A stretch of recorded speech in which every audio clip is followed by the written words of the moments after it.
à s'élancer afin d'avancer, Seigneur éternel, notre Dieu. Père, nous te rendons gloire encore. Oh, merci Jésus.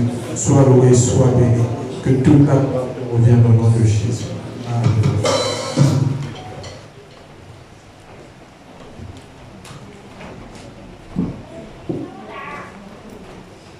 Amen. Alléluia. Amen. Tu es dans la joie ce matin. Amen. Alléluia. Nous allons dans le livre de Timothée. 1 Timothée chapitre 6, le verset 9 à 11.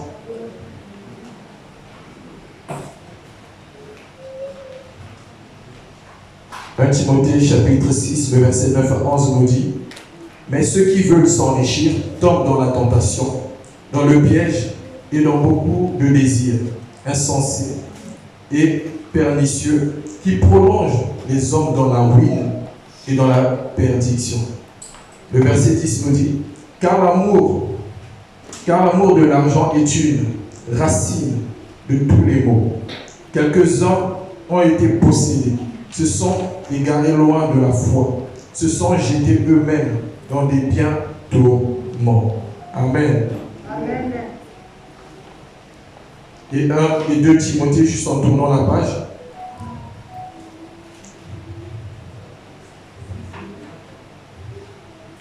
« 2 Timothée 1, 14.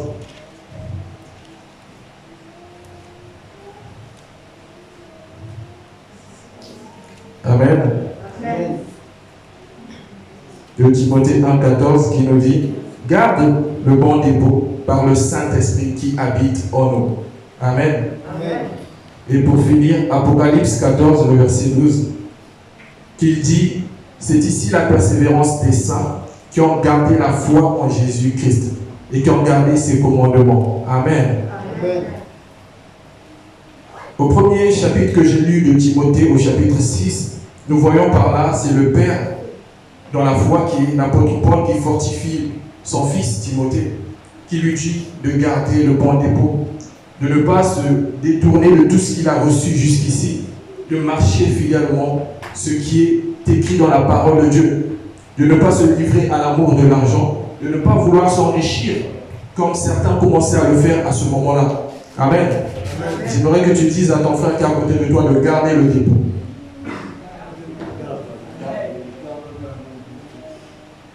Nous devons garder le dépôt, surtout en ce temps de la fin, parce que beaucoup veulent se détourner de la parole de Dieu pour partir dans ce qui est des choses du monde. C'est-à-dire, ils veulent se conformer au siècle présent. Là, Paul fortifiait Timothée. Pourquoi? Parce que le problème que commençait à rencontrer Timothée, il était évêque à l'église d'Éphèse. Le problème que Timothée commençait à rencontrer, c'est que l'église commençait à se conformer au siècle présent. Il commençait à se détourner de la parole de Dieu. Si vous voulez, il reliait l'évangile pour accepter une évangile qui était conforme à leur intérêt. Ils reniaient l'évangile pour accepter une évangile que eux-mêmes ils avaient mis en place. C'est-à-dire, comme nous voyons aujourd'hui deux fois dans l'église, où le pasteur te dit tout simplement ton attitude ou ta façon de t'habiller n'est pas bien, change ta façon de t'habiller.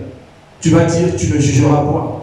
C'est-à-dire, tu transformes la parole de Dieu. Certes, il est écrit, tu ne jugeras pas, mais toi, tu la ramènes en ta faveur. Ce que l'église de Fès commençait à faire, il commençait à se détourner des voies de Dieu. Lorsque tu te détournes des voies de Dieu, sache que Dieu ne te regarde plus comme avant. Sache que Dieu t'a oublié. Là, nous voyons que le peuple, il commençait à se détourner de la parole. Et là, le Père dans la foi vient pour fortifier. Il lui dit, au contraire, toi, reste, sois un modèle pour eux dans la foi. Ne fais pas comme eux, ne marche pas comme eux, n'écoute pas ce qu'ils sont en train de faire, mais toi, accroche-toi à Jésus. Mais toi, accroche-toi. Et nous voyons par là, aujourd'hui, ce qui se passait à l'église d'Éphèse. Aujourd'hui, ça se répète dans l'église. Dans l'église, aujourd'hui, beaucoup d'entre nous commençons à se conformer au siècle présent. On commence à aimer les choses du monde au lieu d'aimer Jésus. On commence à se conformer, on te dit quelque chose, tu ne veux pas accepter.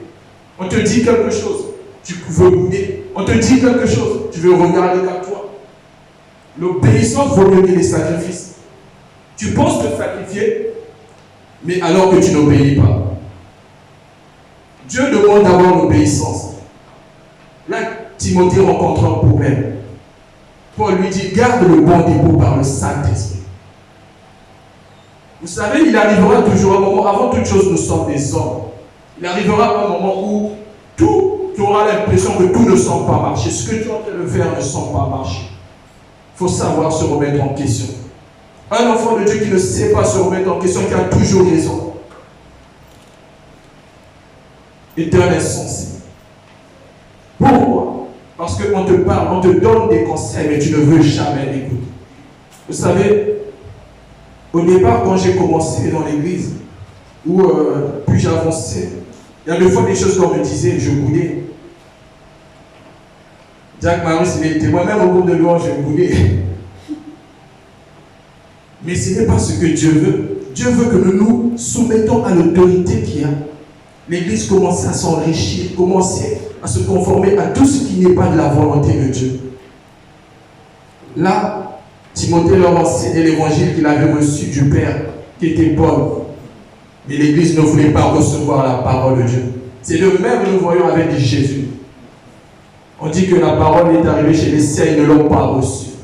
Pourquoi? Parce que nos cœurs sont incrédules. Pourquoi? Parce que nous ne voulons pas obéir à Dieu. Pourquoi? Parce que nous voulons marcher selon notre propre volonté. Amen. Amen. Pour que l'Église avance, nous devons nous soumettre. Nous soumettre comment? À l'autorité que Dieu a mis en place. Tant que tu ne te soumets pas, Dieu ne peut jamais approuver tes voies. Tant que tu ne te soumets pas, tant que tu n'obéis pas, Dieu ne peut jamais approuver tes voies. Vous savez, j'ai appris à me remettre en question. On me dit quelque chose, je le prends en compte. On me dit quelque chose, bien que ça blesse, je le prends en compte. À l'instant, peut-être ça va me blesser cette chose. Mais je veux d'abord rentrer chez moi. Je vais me dire, mais pourquoi on m'a dit ceci? Pourquoi on m'a fait ça? Pourquoi? Et comme je disais, il a dit, garde le dépôt par le Saint-Esprit. Tu as reçu le Saint-Esprit. Là où tu commets des fautes, le Saint-Esprit vient toujours te rappeler, écoute, tu avais fait ceci. Écoute, ça, c'était pas bien. Alors marche comme ça. Celui qui se conforme au ciel présent ne peut plus voir les choses ou ne peut plus écouter le Saint-Esprit. Pourquoi? Parce qu'ils n'ont fait qu'à sa tête. Il marche selon ses propres désirs. Amen. Amen. Voici quelques raisons qui peuvent nous faire perdre le dépôt. À noter que le dépôt, avant toute chose, c'est notre foi. Parce que la foi est la base de notre vie chrétienne. Quelqu'un qui a la foi, c'est quelqu'un qui aime Dieu, qui aime sa parole, qui écoute sa parole, qui honore Dieu, qui est obéissant par-dessus tout. Amen. Amen. Toujours dans le même chapitre de Timothée, de 1 Timothée, le verset 6, le verset 9, nous dit, mais ceux qui s'enrichissent tombent dans la tentation. Que nous dit la Bible par rapport à la richesse? La richesse devant Dieu n'est pas mal. Dieu a béni les hommes. Amen. Amen. Nous pouvons le voir par David, Salomon et Abraham. Dieu a béni. Mais la richesse qu'on nous parle ici n'est autre que le contentement de ce que tu as. Je vais d'abord lire Hébreux 13, le verset 5 qui nous dit, ne vous livrez pas à l'amour de l'argent. Contentez-vous à ce que vous avez, car Dieu lui-même a dit, je ne vous délaisserai point, je ne vous abandonnerai point. Là, on nous parle de savoir se contenter de ce que nous avons. Le problème aujourd'hui avec les enfants de Dieu, on n'arrive plus à se contenter de ce que nous avons. On veut toujours plus. Il y a un dicton, je pense, dans le monde qui dit, tu veux le beurre et l'argent du beurre. Alors que Dieu nous dit toutes choses en son temps. Toutes choses, c'est-à-dire les choses que tu désires en son temps. Il va d'abord te donner une première chose. Il va attendre peut-être 2 ans, 3 ans. Il va te donner encore la chose que tu as redemandé. Amen. Amen. Parce que là, l'Église veut s'enrichir. Je dis que la richesse là, c'est le contentement.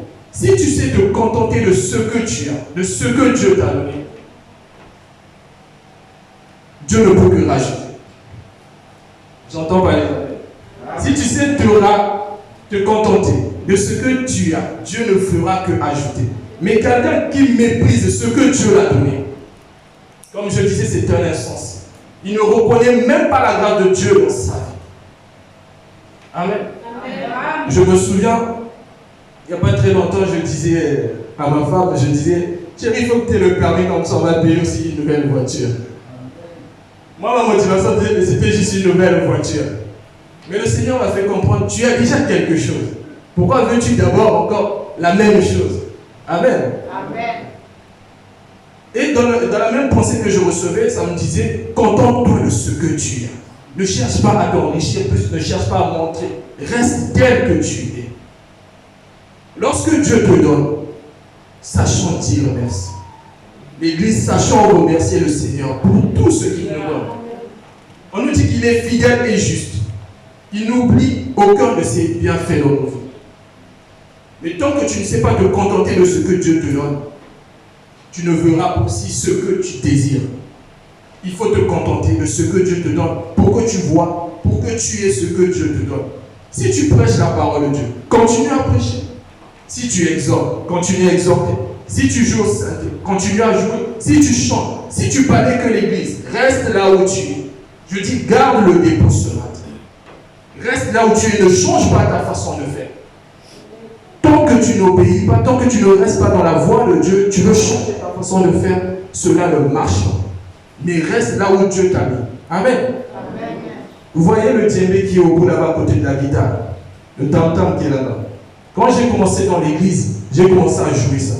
C'était, je pense, mi-2012, mi-juin 2012 ou 2013, je pense. J'ai commencé à jouer ça. Après, il y avait un moyen. Après, j'étais passé à ça, aux deux. Après, Dieu m'avait mis, je pense, à l'exhortation. J'étais passé au synthé. Et aujourd'hui, par la grâce de Dieu, j'arrive à porter le message. Ce n'est pas pour m'enorgueillir, mais c'est juste un témoignage que je rends. Pourquoi? Je me suis contenté du peu que j'avais pour en arriver là où j'en suis aujourd'hui. C'est ce que Dieu veut que nous soyons. Lorsque tu te contentes du peu que tu as, de ce qu'il t'a donné, et que tu le multiplies, tu verras toi-même, de tes propres yeux, tu verras. Jean m'a dit, mon oreille avait entendu parler de toi. J'entendais seulement que tu étais le Dieu qui multipliait. Tu étais le Dieu qui bénissait. Mais mes yeux ont vu. Et toi-même, si tu te contentes du peu que tu as, tu verras. Donc la première raison, c'est le contentement. Ne pas s'enrichir, mais de te contenter, de savoir dire merci à Dieu de ce que tu as. Ça, c'est les raisons qui peuvent nous faire perdre le dépôt. La deuxième raison, c'est toujours dans le même chapitre. Il nous dit, beaucoup tombent dans des pièges et dans des désirs insensés. Amen. Amen. Ton piège aujourd'hui, je ne le connais pas, mais toi-même tu sais ce que tu désires. Amen. Amen. Et Dieu le sait aussi ce que tu désires. Dieu sait ce que tu désires, ton piège toi-même tu le sais. Ton piège ça veut être quoi? Aujourd'hui le piège que tu désires ça peut être quoi? C'est ton fort désir, le désir qui est en toi, ce qui est en train de bouillonner actuellement en toi. Si par exemple, tu dis que je parlais que l'église, mais le pasteur n'arrive pas à me voir, le responsable de mon département n'arrive pas à me voir, je souhaiterais par exemple jouer au synthé. Et que jusqu'à aujourd'hui, je parlais toujours l'église, ça fait des années que je parlais que l'église. Je n'arrive pas à passer à jouer au synthé ou je n'arrive pas à faire autre chose dans l'église. Ton piège peut être ça. Ça, à force de vouloir désirer, tant que Dieu ne t'a pas ouvert la voie, toi tu es en train de désirer, ça peut t'emmener à la désobéissance, à la rébellion. Là, le piège que toi-même tu sais, ton fort désir, c'est bien de désirer des choses. Dieu nous a dit désirer, chercher, demander, on vous donnera, c'est bien. Mais qu'est-ce que tu demandes à Dieu? Qu'est-ce que tu désires? Ce que tu désires doit être en conformité avec la parole de Dieu, selon la volonté de Dieu. Troisième raison qui peut nous faire perdre le dépôt que Dieu a mis en nous, c'est toujours aussi dans le même chapitre, on nous parle de la ruine et de la perdition. La ruine, là moi je voyais par la ruine, c'est l'empressement, le désir de beaucoup de choses. Amen. La ruine peut aussi être une mort spirituelle. Physiquement tu vis, mais spirituellement tu es mort. Jean 10, le verset 10 nous dit, le diable ne vient que pour dérober, égorger et détruire. Amen. Amen. Lorsqu'il vient pour dérober, il vient dérober quoi? Je disais de garder le dépôt. C'est ton dépôt qui vient dérober. Ce que la sémence que Dieu a mis en toi, que le diable vient dérober. Vous savez, lorsque nous servons le Dieu, la première volonté du diable, c'est qu'il nous éloigne de Dieu pour qu'on le serve. Et la deuxième raison, comme je disais, il vient dérober. Il vient pour t'égorger, comme je disais, la mort spirituelle. Physiquement, tu es en train de vivre. Tu te dis, je suis encore dans la foi, mais spirituellement, Dieu ne te reconnaît pas. Spirituellement, tu es mort.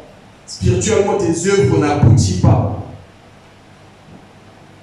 Troisième raison, il vient pour détruire. Quand le diable détruit un homme, c'est fini pour lui. Devant Dieu, c'est fini. C'est là où des fois nous voyons aujourd'hui beaucoup d'hommes de Dieu, ou même parmi nous, les hommes qui étaient là, qui prêchaient, il y avait l'onction. Lorsque la personne prêchait, d'autres tombaient, d'autres guérissaient. Et subitement, tout s'est arrêté d'un coup. On commence à le voir aussi être présent aux choses du monde, il commence à s'attacher aux choses du monde. On se dit, mais lui là, il faisait ça. Mais lui là, il était comme ça. Comment il a pu devenir comme ça? Pourquoi? Parce que le diable a dérobé, il a détruit et il a égorgé. C'est pourquoi faisons attention. C'est pourquoi restons tels que Dieu nous a donné les choses. Ne t'empresse pas de vouloir faire des choses. Ne t'empresse pas de vouloir courir. Contente-toi de ce que tu as. Amen. Amen. Contente-toi.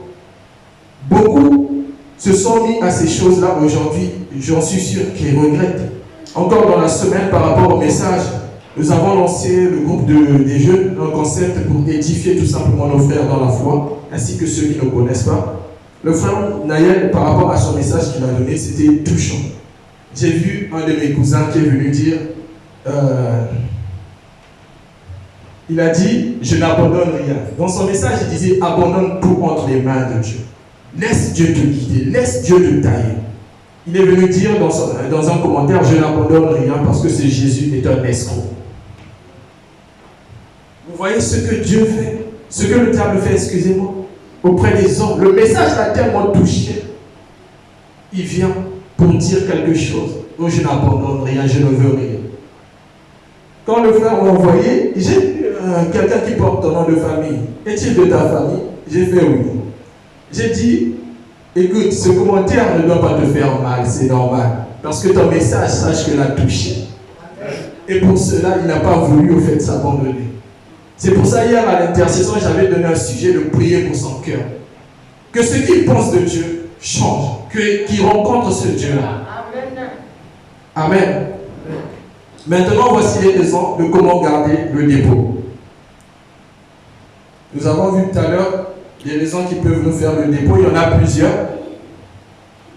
Ça, c'est quelques raisons que j'ai pu souligner pour garder le dépôt. 2 Timothée 1, le verset 7.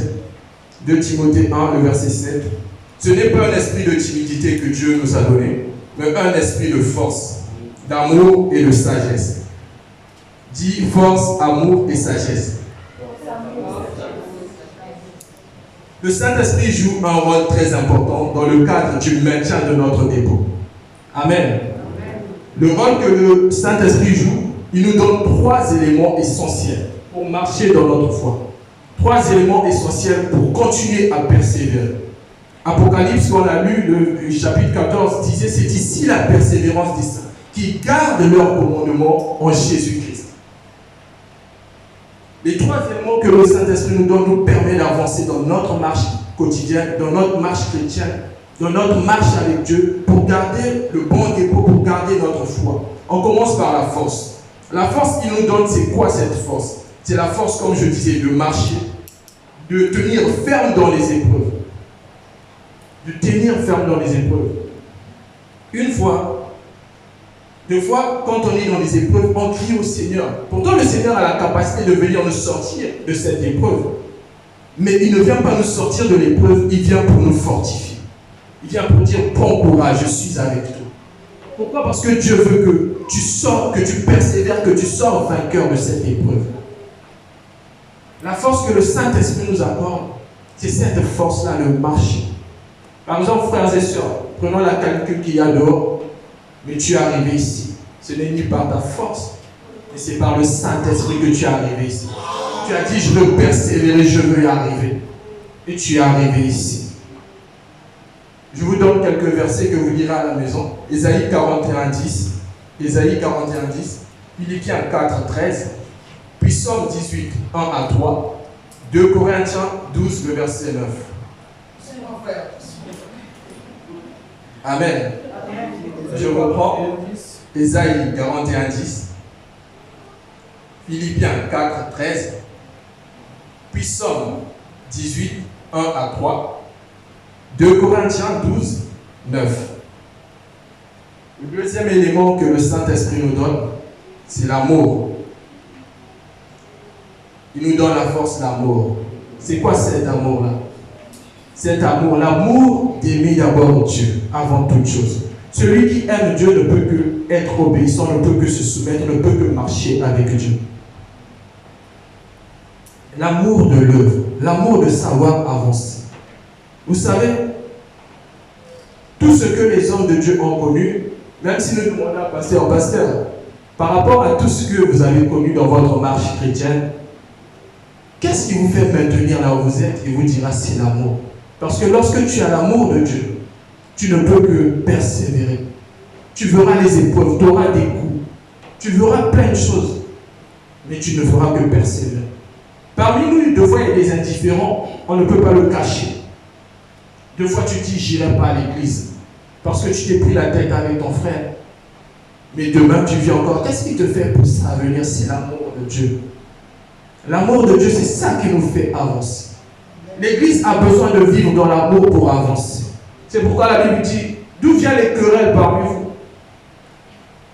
Les querelles ne doivent pas subsister parmi les enfants de Dieu. Dans notre nature, d'homme fait chair, oui. C'est comme ça que Dieu nous a créés, c'est comme ça qu'on ne peut le renier. Mais l'amour doit triompher par-dessus tout. L'amour doit triompher là où nous ne pouvons pas nous faire. L'amour de Dieu doit triompher. Lorsque vous voyez tous ceux qui ont laissé leur poste, par exemple comme Matthieu, qui a suivi Jésus, comme Pierre qui a dit un jour, nous avons tout laissé, nous t'avons suivi. Il a suivi le Seigneur avant toute chose. Par amour, parce qu'ils se sont accrochés jusqu'au bout. Paul aussi disait à Timothée, j'ai gardé la foi, j'ai combattu le bon combat. Désormais, la couronne de justice m'est réservée. Paul, il a subi les tribulations. Mais s'il n'avait pas l'amour de ce Dieu qu'il avait rencontré, il n'allait pas persévérer. Écoutez, lorsque tu connais ton Dieu, automatiquement, l'amour règne automatiquement quand tu as une intimité avec Dieu. Peu importe ce que tu peux vivre, tu gardes toujours l'amour. Même pour ceux qui te détestent, qui te disent des choses en face, que tu vois au moins en face la personne en train de te dévisager, tu le regardes avec amour. Amen.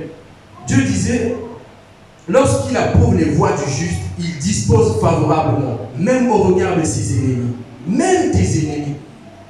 Il dispose favorablement. Même si ton ennemi n'approuve pas, Dieu approuve. Troisième chose qu'on nous donne, c'est la sagesse. Amen. Amen. Pour l'amour, je vais vous donner quelques versets, vous les méditerez aussi à la maison. 1 Jean 4. 1 Jean 4. Vous pourrez lire tout le chapitre parce que tous les chapitres, j'ai beaucoup aimé. Il y a pas mal de choses concernant l'amour, ce que nous devons manifester. 1 Jean 4. Le second, c'est Matthieu 12, 37 à 39 et Jean 14, 21. 1 Jean 4, tout le chapitre. Matthieu 12, 37 à 39. Jean 14, 21. La troisième chose pour garder le dépôt que le Saint-Esprit nous donne, c'est la sagesse. La sagesse appelle la maturité. Amen. La sagesse appelle la maturité. Quelqu'un de sage, c'est quelqu'un qui n'écoute pas les insidies. Amen. L'Église a besoin d'avoir des hommes, des femmes qui ont la maturité, qui savent discerner, qui savent écouter, mais qui ne jugent pas. Lorsque la personne regarde, écoute la chose, peut conseiller la personne. Il y a des gens dans l'église, tu vas venir lui dire quelque chose.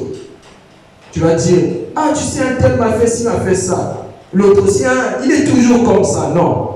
La maturité que la sagesse nous apporte, c'est cette maturité-là. Tu sais, ce n'est pas grave. La Bible nous dit ceci. Ou mon frère, tu pouvais agir ceci. Calme-toi. Tu conseilles la personne. Et non, tu rajoutes de l'huile au feu. L'Église a vraiment besoin de cette crainte-là, comme on dit. Si quelqu'un a besoin de la sagesse qu'il demande à Dieu, pourquoi on a dit ça? Parce que c'est très important, la sagesse. Ça te permet vraiment de bien discerner le bien du mal. Quand on viendra te dire si, par exemple sur Dieu, tu connais Dieu comment il est, tu poses qu'il défend. Non. Connaissant Dieu, il ne peut pas faire une telle acte. Connaissant Dieu, il ne peut pas être comme ça.